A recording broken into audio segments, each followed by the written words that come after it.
Bien, bonjour à tous. Donc, nous allons traiter pendant ce moment-là des accidents du travail, comment faire face à l'obligation de sécurité. Donc, orienté petites entreprises, hein, notamment les entreprises qui démarrent, les créateurs d'entreprises, les entreprises artisanales qui peuvent être prises par des créateurs, des repreneurs. Rapidement, les enjeux de la prévention des accidents du travail. Le premier enjeu, ça va être bien sûr un enjeu moral. À partir du moment où on embauche quelqu'un, on recrute quelqu'un, il faut lui assurer un minimum de sécurité et de protection de sa santé. Parce que bien sûr, un accident du travail, une maladie professionnelle, ça peut être source de souffrance, ça peut être des soins qui sont longs, des arrêts de travail, des séquelles possibles suite à accident du travail, avec même quelquefois de la désinsertion professionnelle, du chômage de longue durée derrière, etc. Donc d'abord un enjeu moral que le chef d'entreprise, l'employeur en tout cas, même s'il a employé qu'un seul salarié, c'est quand même un enjeu fort. Un enjeu économique également. L'accident du travail, ça a un coût. Alors il y a un coût qui est assuré et il y a un coût qui n'est pas assuré. Ce qui est assuré, c'est ce qu'on appelle le coût direct, c'est-à-dire le coût des soins, les indemnités journalières, le temps que la personne est arrêtée, et également les coûts qui sont liés à la rente. Si la personne, après son accident, a une incapacité permanente, elle a le droit à une rente et ça c'est un coût. Donc ça, c'est assuré par l'assurance maladie risque professionnel. Par contre, il y a tout un coût qu'on appelle indirect qui, lui, n'est pas pris en charge par l'assurance. Le salarié qui est pas là, ça entraîne de la désorganisation. Faut le remplacer, donc ça veut dire qu'on va devoir payer une autre personne pour le remplacer, qui n'est pas forcément la qualification, la même expérience, le même savoir-faire que celui qui est arrêté, avec des pertes de qualité, de production, etc. Et puis, il peut y avoir également des coûts de licenciement s'il y a inaptitude après accident grave. Si la personne conserve un handicap, on peut être amené à la licencier parce qu'elle ne peut plus faire le travail qu'on lui demandait avant. Un exemple de coût de licenciement pour inaptitude. Bon, une inaptitude hors accident du travail, maladie professionnelle, c'est calculé de cette façon-là. On multiplie le salaire brut mensuel par un cinquième multiplié par 10. Donc là, pour une inaptitude normale, quelqu'un qui a 10 ans d'ancienneté, 2000 euros de brut par mois, l'indemnité, ce sera de 4000 euros à peu près. Par contre, si l'inaptitude est liée à un accident du travail, ça va doubler. On va aller vers les 8000 euros. Donc on voit très rapidement, ça coûte très cher, surtout pour une petite entreprise. Et on connaît des petites entreprises qui ont eu des problèmes économiques suite à ces problèmes d'inaptitude. Il y a des enjeux légaux également. Vous savez, l'employeur est responsable, il est responsable de la sécurité de ses salariés. Ça veut dire qu'il a l'obligation de répondre de ses actes devant les victimes. Alors c'est l'obligation de réparer les dommages causés par ces actes. C'est ce qui est responsabilité civile, c'est la partie qui est assurée, qui est assurable. Et puis devant la société, c'est la responsabilité pénale. Et là, il y a des fautes qui peuvent être reprochées au chef d'entreprise. Et sanctionné. S'il y a un écart par rapport au code du travail, il peut en effet avoir des amendes assez importantes. Et vis-à-vis du code pénal, il peut y avoir également des poursuites pour blessure ou homicide involontaire. Si c'est un accident du travail qui a entraîné la mort d'un salarié, il peut être poursuivi pour homicide involontaire. C'est pas une fiction, ça existe vraiment. Chaque fois qu'il y a un accident grave dans une entreprise, il y a une enquête. Si l'enquête détermine qu'il y a eu une faute du salarié, une imprudence, une négligence qui a conduit à l'accident, le salarié va être inquiété et pourra avoir à payer des amendes. Et même, il y a des peines d'emprisonnement qui sont prévues. Donc, c'est quelque chose... par exemple de blessure par imprudence, vous avez un salarié qui s'accidente sur la route avec un véhicule de l'entreprise et après enquête, on constate que le véhicule n'était pas bien entretenu, que ça a causé l'accident. Je sais pas, il y avait des pneus lisses, le freinage n'était pas au point, etc. Là, le chef d'entreprise sera inquiété pour avoir fourni du matériel finalement qui posait des problèmes de sécurité. Donc, obligation de l'employeur. Alors, le code de travail est très clair, hein. L'employeur doit prendre les mesures nécessaires pour assurer la sécurité de ses salariés. Il doit également mettre en œuvre des mesures de prévention avec un certain nombre de principes à respecter. Et puis, avec au centre de ces obligations, l'obligation d'évaluer les risques. Évaluer les risques par rapport au matériel utilisé, aux méthodes de travail, à l'organisation du travail, etc. Donc tout ça, c'est dans le code du travail, c'est très clair. Et donc il doit respecter. Alors ça ne veut pas dire que le salarié est irresponsable, hein. Le salarié a également des responsabilités en matière de sécurité. Le code du travail est très clair, hein. Chaque travailleur doit prendre soin de sa sécurité et celle de ses collaborateurs, de ses collègues, en fonction bien sûr de sa formation, de sa compétence, etc. Il a également le devoir d'alerte, c'est-à-dire que dans une entreprise, même une petite entreprise, un salarié qui est confronté à un danger, il a le devoir d'alerter son patron en disant attention, là il y a un danger, etc. Sinon, il peut également être inquiété en cas d'accident grave par la suite. Et puis il a un droit qui est le droit de retrait. C'est confronté à un danger, il a le droit de se retirer de la situation dangereuse, bien sûr en informant son employeur, pour pouvoir éviter finalement l'accident. Donc les salariés sont également une responsabilité à la dimension de leurs compétences et de leur pouvoir, bien sûr, si on peut dire. Bon, les principes généraux de prévention, je vais y passer rapidement. Éviter les risques, c'est beaucoup du bon sens, hein, les principes généraux de prévention. Éviter les risques, évaluer les risques, c'est-à-dire que face à un risque qu'on aurait détecté, il faut en mesurer la probabilité d'occurrence, la probabilité que ça aboutisse à un accident et la gravité potentielle de cet accident. Combattre les risques à la source, adapter le travail à l'homme, ça veut dire que il y a une obligation d'ergonomie finalement, hein. Il faut que les machines soient adaptées à l'homme, il ne faut pas adapter les hommes aux machines, il faut adapter également les organisations aux hommes et pas les hommes aux organisations.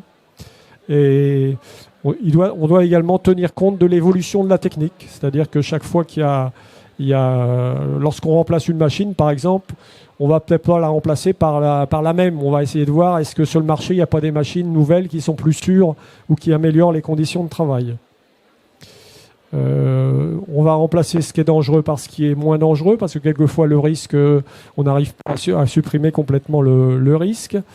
Planifier la prévention, prendre des mesures de prévention collective en donnant la priorité sur les mesures de prévention individuelles. Par exemple, il y a des risques de chute de hauteur. On va plutôt mettre des garde-corps pour éviter que toute personne tombe et chute de hauteur, plutôt qu'équiper les personnes de harnais où chacun devra avoir son harnais individuel, etc. Et puis également, c'est pas le 10e principe, c'est le 9e, donner des instructions appropriées aux travailleurs. Donc tout ce qui concerne la formation des travailleurs, ça fait partie également des principes généraux de prévention. 2 étapes pour prévenir les risques d'accident du travail, hein. C'est comme ça qu'on présente vis-à-vis des petites entreprises. Il ne faut pas aller vers des processus trop compliqués. Nous, on dit il y a 2 étapes. Il y a une étape, 2 étapes qu'il faut bien séparer, hein, parce que dans les petites entreprises, on a souvent tendance à aller directement à la solution. Non, il y a bien 2 étapes. La première étape, c'est d'identifier et d'évaluer les risques. Et la deuxième étape, c'est d'agir, c'est-à-dire de mettre en place des mesures de prévention. Bon, c'est une démarche classique de prévention, hein.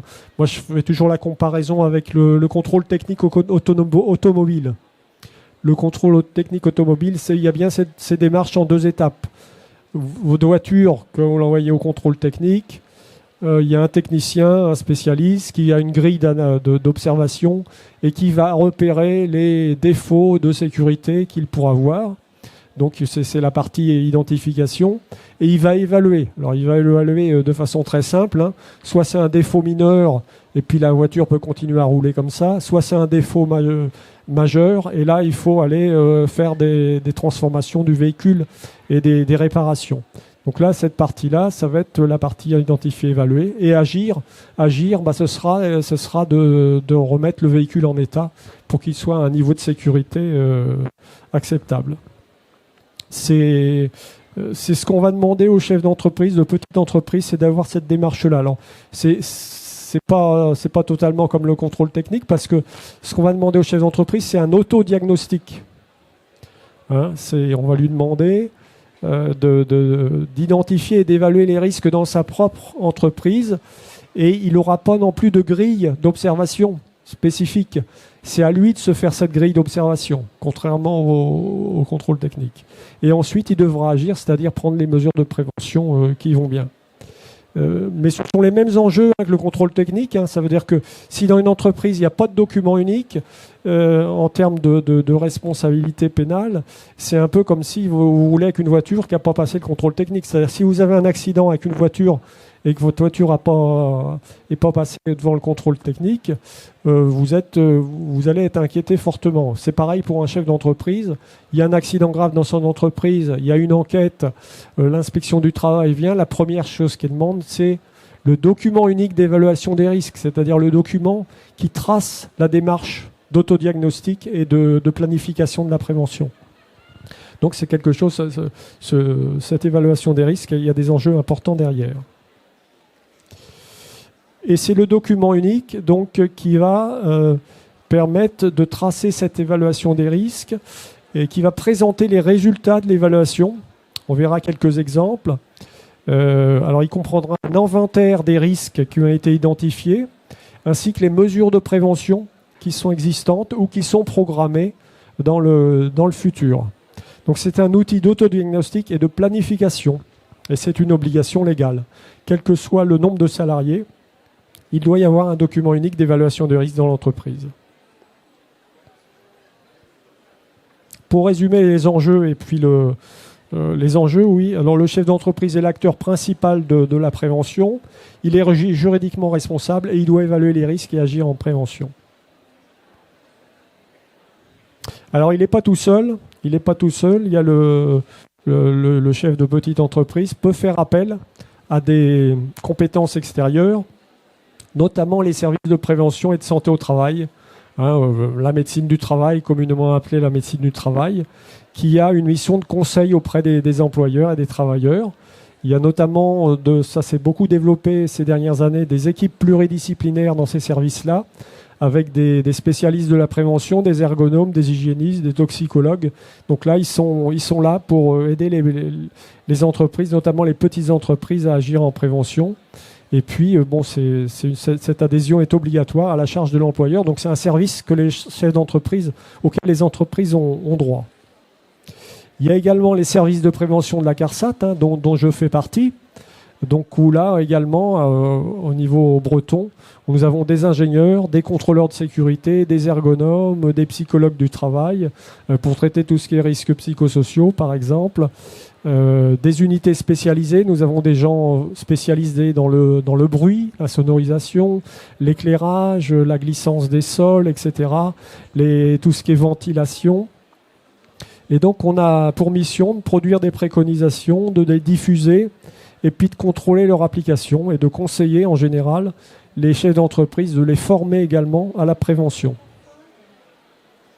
Il y a l'inspection du travail, bien sûr, qui a un rôle de contrôle du respect du Code du travail. Et vous savez que dans le Code du travail, il y a des chapitres qui concernent la sécurité qui sont assez importants. Les organismes de vérification, vérification périodique des installations électriques, des équipements de protection, etc.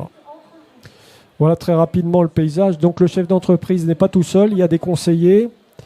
Et il y a également on verra des outils qui sont mis à leur disposition, notamment par la CARSAT. Donc la démarche qu'on préconise auprès des petites entreprises, c'est d'observer, de se décaler par rapport à leur situation de travail et d'imaginer l'accident.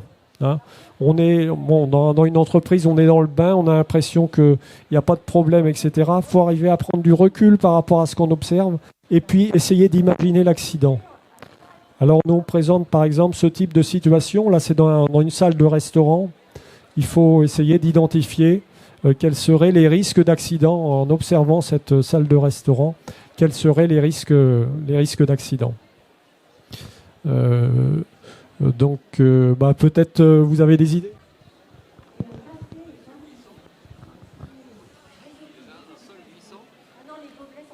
Il y a d'abord le sol glissant, chute dans les escaliers. Effectivement, les tables sont trop proches les unes des autres. Collision. Un endroit de passage au niveau des toilettes.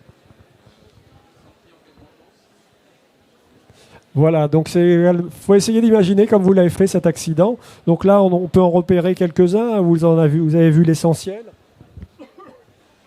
Vous avez dit il y a un problème d'encombrement là, donc l'agencement de la salle peut être source d'accident. Vous avez dit qu'il y a voilà, il y a un escalier qui est dangereux. En effet, on voit que la rampe c'est une corde, c'est quand même pas ce qu'il faut. En plus, la personne a un plateau dans les mains, donc vous l'avez bien identifié. Là, il y a une porte sans visibilité. Ça veut dire que derrière, vous ne pouvez pas l'imaginer, mais il y a des gens qui peuvent ouvrir la porte, fermer la porte, et puis voilà, alors qu'il y a un serveur qui est devant, donc il peut se blesser. Vous avez un problème, l'essuyage manuel des mains qui peut entraîner des coupures, etc. Donc c'est la démarche qu'on demande aux entreprises, c'est d'imaginer l'accident pour ensuite mettre en place des mesures de prévention. Donc là, ça va être de réaménager la salle pour que les espaces de circulation soient fluides. Là, on va mettre un oculus pour que là, on voit qui y a derrière la porte et éviter l'accident. Là, vous voyez l'escalier, on a mis une rampe qui est rigide. On a mis sur l'escalier, on a mis des bandes antidérapantes pour éviter que la personne ait les plateaux dans les mains. Il y a un monte plat. Voilà, donc tout ce qui permet... Bon, un lave-verre également, on peut mettre un lave-verre ici. Voilà, donc c'est cette démarche-là qu'on peut avoir. Toujours dans le restaurant, donc il y a la salle, mais il y a aussi les cuisines, il y a les réserves. Là, pareil, observation de la situation. Alors pour celui qui vit dans le restaurant, il peut trouver ça normal, mais avec un peu de recul, on identifie un certain nombre de risques. Des problèmes de sol sale avec des chaussures, on a vu, qui sont pas antidérapantes, des problèmes de posture, des gens qui sont le plan de travail est trop bas, donc ils sont obligés de se courber et avec des problèmes derrière de mal de dos, des problèmes de fumée parce que la hotte peut-être n'est pas suffisamment entretenue, des problèmes de rangement, il y a des couteaux, etc. qui traînent sur le chariot. Donc voilà tout ce qu'on demande aux chefs d'entreprise de faire pour ensuite, et pareil, imaginer des solutions. Donc là, on voit tout de suite l'amélioration. Il n'y a plus de fumée, il y a des chaussures antidérapantes, les couteaux sont plus rangés n'importe comment, mais on a mis des supports magnétiques. On a éclairé l'escalier correctement. On a réorganisé le rangement pour que les charges lourdes soient à hauteur de ceinture. Il y a un système de monte-charge. Donc voilà tout ce qu'on peut, comment on peut articuler l'identification des risques avec les mesures de prévention. Alors pour aider le chef d'entreprise à réaliser son évaluation des risques et la planification de la prévention, on met en place des outils. En tout cas, la CARSAT Bretagne et l'assurance maladie risque professionnel proposent des outils. C'est un outil qui s'appelle OIRA. C'est un outil qui est accessible en ligne sur le site de l'INRS, l'Institut national de recherche et de sécurité. C'est un outil qui permet, après une session test, de réaliser son document unique de façon très simple, de gagner du temps et d'être efficace en prévention. Et c'est un outil qui est anonyme, c'est-à-dire qu'il n'y a aucune utilisation des données personnelles. Vous pouvez y aller, utiliser cet outil-là. Aucune des données que vous rentrez dans l'outil ne sont enregistrées quelque part pour être utilisées par la suite. Cet outil, donc, c'est une approche par la situation de travail. Donc, on parle d'une situation de travail très concrète, par métier, avec des mesures de prévention, des risques qui sont bien identifiés, des mesures de prévention qui sont proposées, et le chef d'entreprise n'a qu'à cocher les mesures qu'il fait déjà et les mesures qu'il prévoit de faire dans le futur. Et ça lui permet donc de réaliser son document unique avec la possibilité d'ajouter des risques et des mesures. Mais les outils OIRA, ce sont des outils par métier et chaque outil par métier, on traite 90% des risques facilement. Une estimation des risques très simple. Est-ce que c'est un risque faible, moyen ou important ? Ce n'est pas la peine pour une petite entreprise d'avoir des échelles d'évaluation de risque plus lourdes. Et puis, un plan d'action. Ça s'articule avec un plan d'action, avec qui est responsable, quel est le budget, quel budget on prévoit, quelle date on commence les travaux, à quelle date on termine les travaux. Vous pouvez, grâce à cet outil, télécharger la liste des risques et des mesures de prévention. Donc ça vous sort très directement le document unique, c'est-à-dire ce qu'attend l'inspection du travail et ce qu'attend le législateur en matière de gestion des risques. Donc un plan d'action téléchargeable en format Word, donc que vous pouvez facilement modifier. Et vous avez, ce sont vraiment des risques, c'est des outils par métier, avec les principaux métiers qui concernent les petites entreprises. Donc tout ce qui est métier de la restauration, de l'hôtellerie, du commerce, il y a des outils OIRA spécifiques. On a aujourd'hui environ 40 OIRA par rapport à ces métiers-là. Les métiers du bâtiment, c'est pas OIRA, ça va être les outils de l'OPBTP, l'organisme professionnel de prévention dans le BTP, qui lui propose un outil équivalent OIRA qui s'appelle Mon document unique PRUMS. Mais sur le site de l'OPBTP également, tous les métiers du BTP disposent d'outils. Il y a des outils pour les carreleurs, pour les maçons, pour les couvreurs, etc. Pour OIRA, on retrouve également tout ce qui est métier autour du transport, de la métallurgie, plasturgie, les services, beaucoup développés en Bretagne, les services, donc la coiffure vétérinaire, aide à domicile, je crois qu'il y a des franchisés, aide à domicile, les clubs sportifs, etc. Donc vous avez ces outils, ces 40 outils OIRA, qui permettent par métier de simplifier beaucoup ce qu'on demande aux chefs d'entreprise en matière d'évaluation des risques et de planification de la prévention. Ce qu'on propose également comme outil, c'est des outils pour accueillir les nouveaux embauchés. Un créateur d'entreprise, généralement il démarre assez petit, il peut avoir 1 ou 2 salariés, mais il est amené avec le temps à devoir embaucher des personnes. C'est très important tout ce qui est accueil, formation au poste de travail, parce qu'on constate malheureusement dans les statistiques que les accidents, notamment les accidents graves, touchent beaucoup les nouveaux salariés. Donc avec le cahier de l'accueillant, que vous trouverez également sur le site de l'INRS, vous avez une démarche structurée et des fiches directement utilisables pour accueillir les nouveaux embauchés. Apprentis, stagiaires, CDI, CDD, c'est valable pour tout le public. Pour accueillir les nouveaux, vous avez également un outil qui s'appelle Tuto Prév Accueil. C'est un outil qui permet de sensibiliser le nouvel arrivant au risque. Alors c'est un outil qui est ludique, c'est une planche avec des dessins qui montre une situation de travail et on demande aux nouveaux qui arrivent de repérer les risques qu'ils voient dans ce dessin. Donc ça permet d'engager la discussion avec le nouveau sur les risques du métier et les situations qu'il faut éviter pour éviter l'accident. Vous avez également un outil qui est intéressant, notamment pour les petites entreprises, que vous trouvez également sur le site de l'INRS, c'est concevoir des locaux de travail. Lorsque vous démarrez une entreprise, vous pouvez avoir à concevoir des locaux de travail.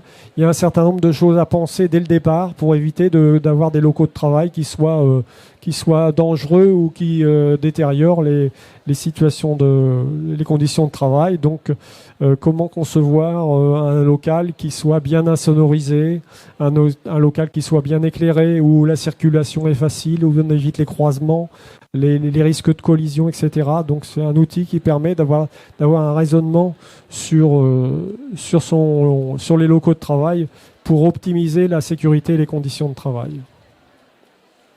Vous avez également de nombreuses fiches, des fiches pour comment bien choisir son matériel.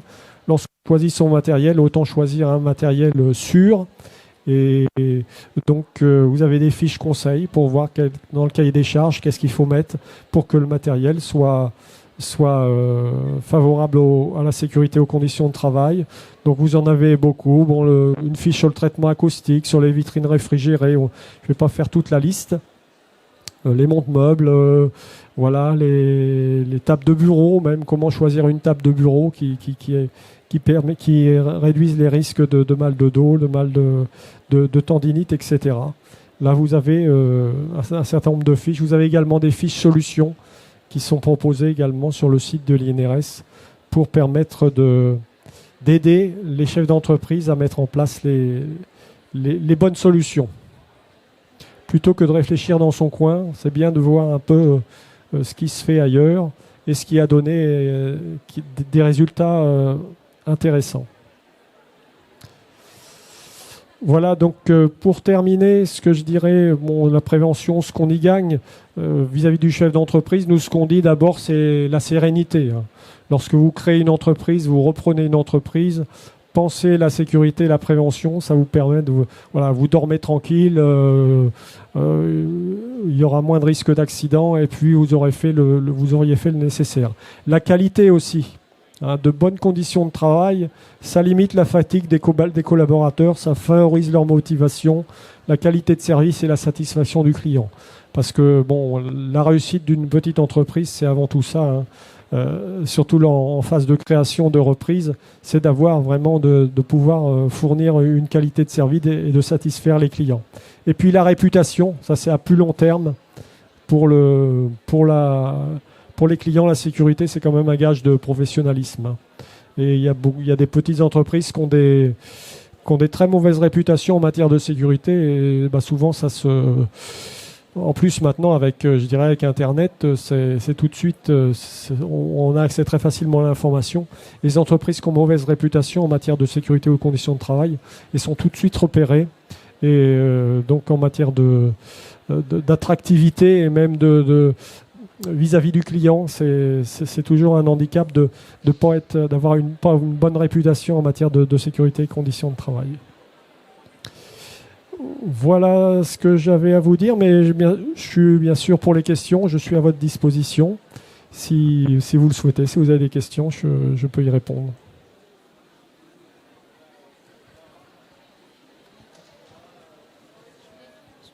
J'aimerais savoir ce que signifie OIRA. OIRA, c'est un acronyme anglais. Ça veut dire outil interactif d'évaluation des risques. Je ne me risquerai pas en anglais parce que j'ai un accent déplorable, mais voilà ce que ça veut dire en français. Oui, merci. Vous avez mentionné l'obligation ou la nécessité de réaliser une enquête après un accident du travail. Est-ce qu'on parle d'enquête interne? Est-ce qu'il y a des organismes dédiés qui réalisent ces enquêtes? Est-ce que vous nous expliquer un peu les démarches en cas d'accident du travail? Alors, en cas d'accident du travail, en cas d'accident grave, il y aura une enquête de l'inspection du travail, de la gendarmerie, de la police si c'est en ville. Il y aura une enquête. L'objectif de cette enquête, ce sera d'établir des responsabilités, voir si le chef d'entreprise notamment a tout fait pour éviter l'accident et s'il n'y a pas eu de l'imprudence, des négligences derrière qui doivent être sanctionnées. Par contre, l'entreprise, même si l'accident n'est pas grave, a intérêt à faire sa propre enquête en interne pour repérer ce qui n'a pas fonctionné. Comment se fait-il qu'on a eu un accident alors qu'on a en effet un plan d'action, on met en place des actions, mais on a quand même eu un accident. Donc faire une enquête pour remonter aux causes d'accident, ce qu'on préconise, c'est d'avoir une enquête de type arbre des causes qui permet d'identifier quels sont finalement les dysfonctionnements qui se sont combinés pour aboutir à l'accident. Alors ça peut être des dysfonctionnements techniques, une machine qui était finalement dangereuse, mal entretenue, etc. Donc c'est bon de le savoir pour pouvoir la modifier puis éviter que l'accident se reproduise. Mais ça peut être aussi des problèmes d'organisation. des problèmes d'interférence d'activité, de charge de travail, de fatigue, etc. Donc c'est bien que l'entreprise fasse son enquête elle-même. Alors si c'est une petite entreprise, généralement elle n'a pas forcément les compétences en interne pour faire l'enquête. Donc là, elle peut soit faire appel à du conseil, le conseil de son service de prévention et de santé au travail, dont je parlais tout à l'heure, ou de la CARSAT. Et il existe également sur le site de l'INRS un outil qui s'appelle Agir à la suite d'un accident, qui permet de faire une enquête de façon très simplifiée, mais qui permet quand même de voir quels sont les dysfonctionnements les plus importants qui sont produits, qui ont abouti à l'accident, et puis d'orienter les mesures de prévention vers de la prévention efficace. Donc ça s'appelle Agir suite à un accident. C'est sur le site de l'INRS. C'est vraiment adapté à toute petite entreprise. Sans formation, vous pouvez faire une analyse d'accident simplement en cochant un certain nombre dans une liste, un certain nombre de causes. Est-ce que cette cause-là a joué? Est-ce que cette cause-là a joué? Est-ce que cette cause-là a joué? Et vous interrogez un peu toutes les causes possibles pour resserrer vers les causes sur lesquelles on peut agir.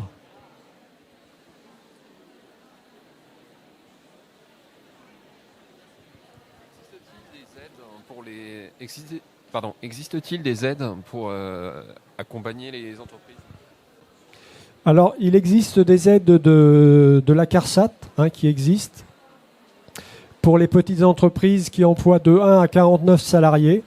C'est ce qu'on appelle les subventions prévention. Ce sont des subventions. Alors, il y a toute une série de subventions qui existent, qui permettent de financer soit des équipements, soit de la formation, jusqu'à 50% du coût de l'investissement.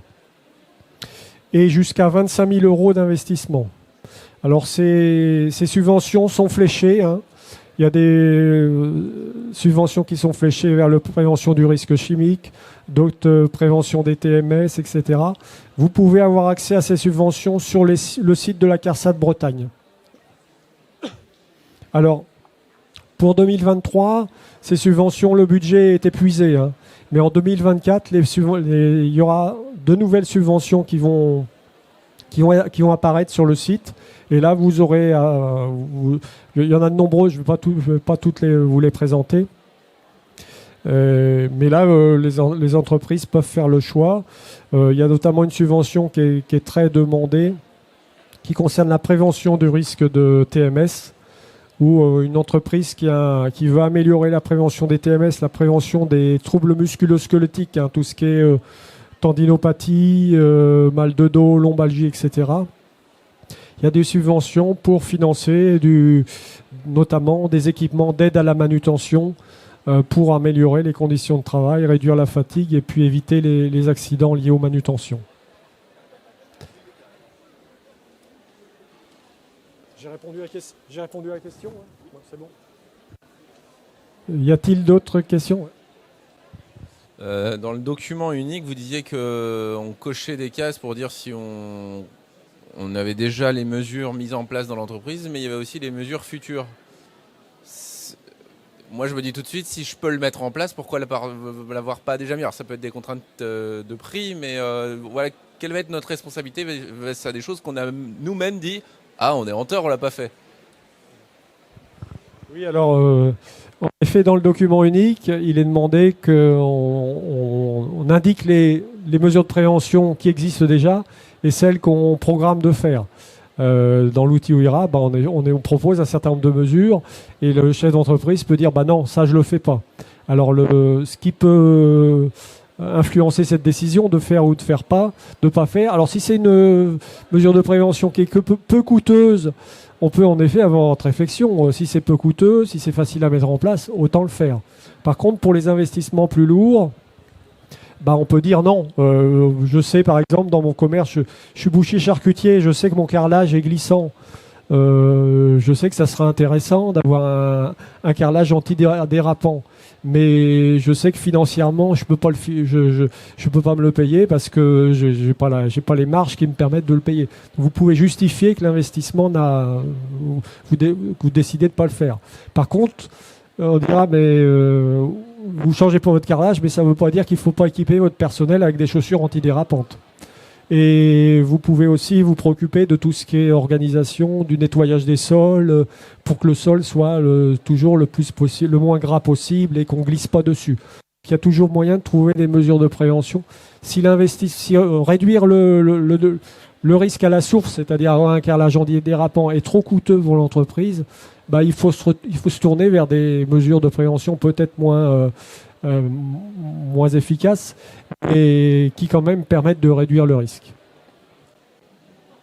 Et vous ne serez pas inquiété parce que vous n'avez pas fait l'investissement alors que c'était dans l'outil OIRA qu'il fallait cocher, quoi.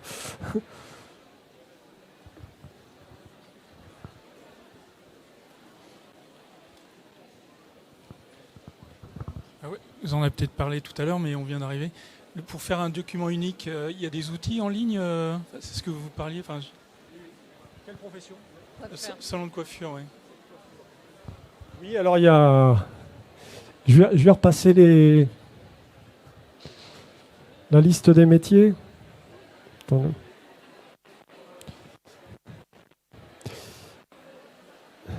Voilà la liste des outils qui sont proposés. Et vous avez en effet la coiffure esthétique. Donc vous avez l'outil qui s'appelle OIRA coiffure et esthétique que vous trouverez sur le site de l'INRS. OIRA. Oui.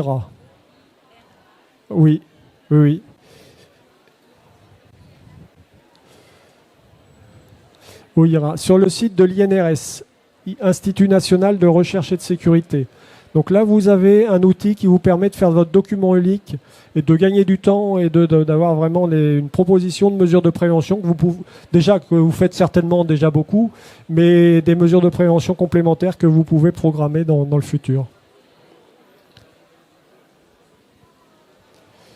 Y a-t-il d'autres questions ? Bien. Écoutez, merci et puis bon salon, bonne poursuite.